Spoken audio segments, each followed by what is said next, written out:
ओम श्री परमात्मने नमः। अथ तृतीयोऽध्यायः। अर्जुन उवाच ज्यायसि चेत्कर्मणस्ते मता बुद्धिर्जनार्दन तत्किं कर्मणि घोरे मां नियोजयसि केशव। व्यामिश्रेणेव वाक्येन बुद्धिं मोहयसीव मे तदेकं वद निश्चित्य येन श्रेयोऽहमाप्नुयाम्। श्रीभगवान् उवाच लोकेऽस्मिन् द्विविधा निष्ठा पुरा प्रोक्ता मया नघ।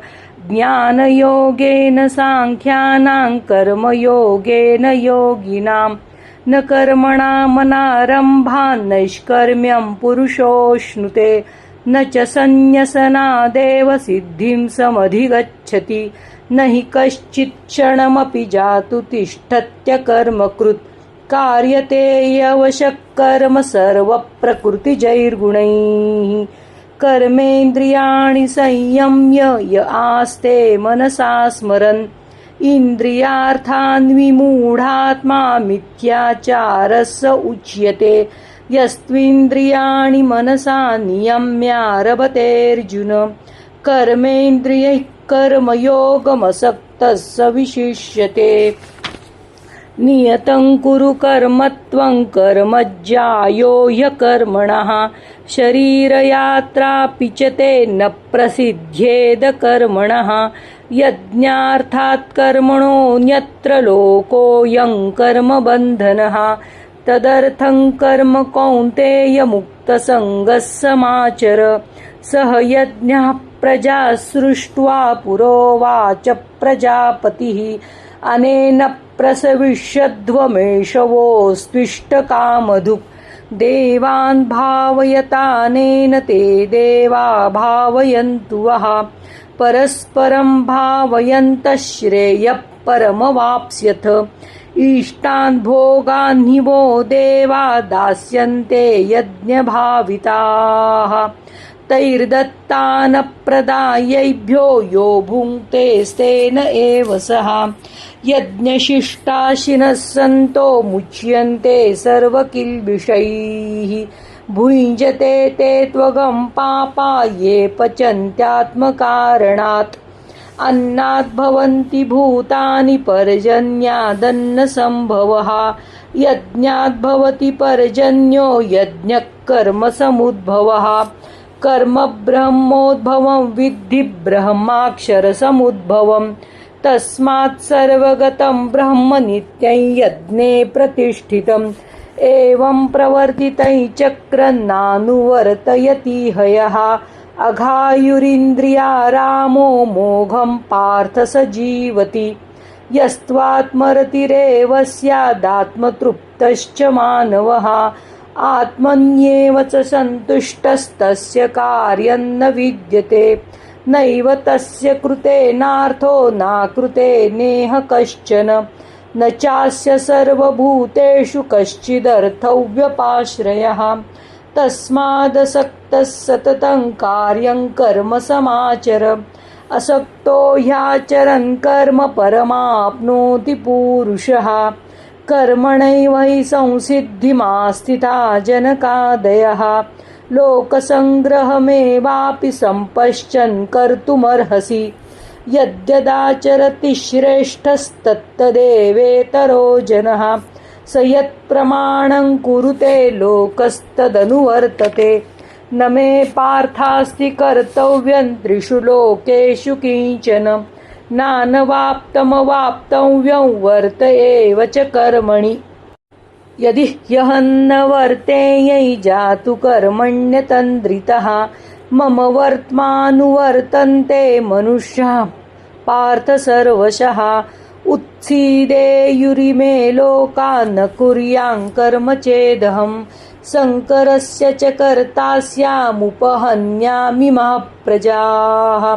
सक्तः कर्मण्यविद्वांसो यथा कुर्वन्ति भारत कुर्याद्विद्वांस्तथा सक्तश्चिकीर्षुर्लोकसङ्ग्रहम्। न बुद्धिभेदै जनयेदज्ञानां कर्मसङ्गिनां जोषयेत् सर्वकर्माणि विद्वान् युक्तः समाचरन् प्रकृते क्रियमाणानि गुणैः कर्माणि सर्वशः अहङ्कारविमूढात्मा कर्ताहमिति मन्यते तत्त्ववित्तु महाबाहो गुणकर्मविभागयोः गुणागुणेषु वर्तन्त इति मत्वा न सज्जते प्रकृतेर्गुणसम्मूढाः सज्जन्ते गुणकर्मसु तान् कृत्स्नविदो मन्दान् कृत्स्नविन्न विचालयेत् मयि सर्वाणि कर्माणि सन्न्यस्याध्यात्मचेतसा निराशीर्निर्ममो भूत्वा युध्यस्व विगतज्वरः ये मे मतमिदं नित्यमनुतिष्ठन्ति मानवाः श्रद्धावन्तो न सूयन्तो मुच्यन्ते तेऽपि कर्मभिः ये त्वेतदभ्यसूयन्तो नानुतिष्ठन्ति मे मतम् सर्वज्ञानविमूढांस्तान् विद्धि नष्टान् चेतसः सदृशै चेष्टते स्वस्य प्रकृतेर्ज्ञानवानपि प्रकृतिं यान्ति भूतानि निग्रह किं करिष्यति इन्द्रियस्येन्द्रियस्यार्थे रागद्वेषौ व्यवस्थितौ तयोर्न वशमागच्छेत्तौ ह्यस्य परिपन्थिनौ श्रेयान् स्वधर्मो विगुणः परधर्मात् स्वनुष्ठितात् स्वधर्मे निधनं श्रेयः परधर्मो भयावहः। अर्जुन उवाच अथ केन प्रयुक्तोऽयं पापै चरति पूरुषः अनिच्छन्नपि वार्ष्णेय बलादिव नियोजितः। श्रीभगवान् उवाच काम एष क्रोध एष रजो गुणसमुद्भवः महाशनो महापाप्मा विद्येनमिह वैरिणम् धूमेनाव्रियते वह्निर्यथादर्शो मलेन च यथोल्बेनावृतो गर्भस्तथा तेनेदमावृतम् आवृतैज्ञानमेतेन ज्ञानिनो नित्यवैरिणा कामरूपेण कौन्तेय दुष्पूरेणानलेन च इन्द्रियाणि मनोबुद्धिरस्याधिष्ठानमुच्यते एतैर्विमोहयत्येष ज्ञानमावृत्य देहिनम् तस्मात् त्वमिन्द्रियाण्यादौ नियम्य भरतर्षभ पाप्मानं प्रजहीह्येन ज्ञानविज्ञाननाशनम् इन्द्रियाणि पराण्याहुरिन्द्रियेभ्यः परं मनः मनसस्तु परा बुद्धिर्यो बुद्धे परतस्तु सः एवं बुद्धेः परं बुद्ध्वा संस्तभ्यात्मानमात्मना जहि शत्रुं महाबाहो कामरूपं दुरासदम् ॐ तत्सदिति श्रीमद्भगवद्गीतासु उपनिषत्सु ब्रह्मविद्यायां योगशास्त्रे श्रीकृष्णार्जुनसंवादे कर्मयोगो नाम तृतीयोऽध्यायः।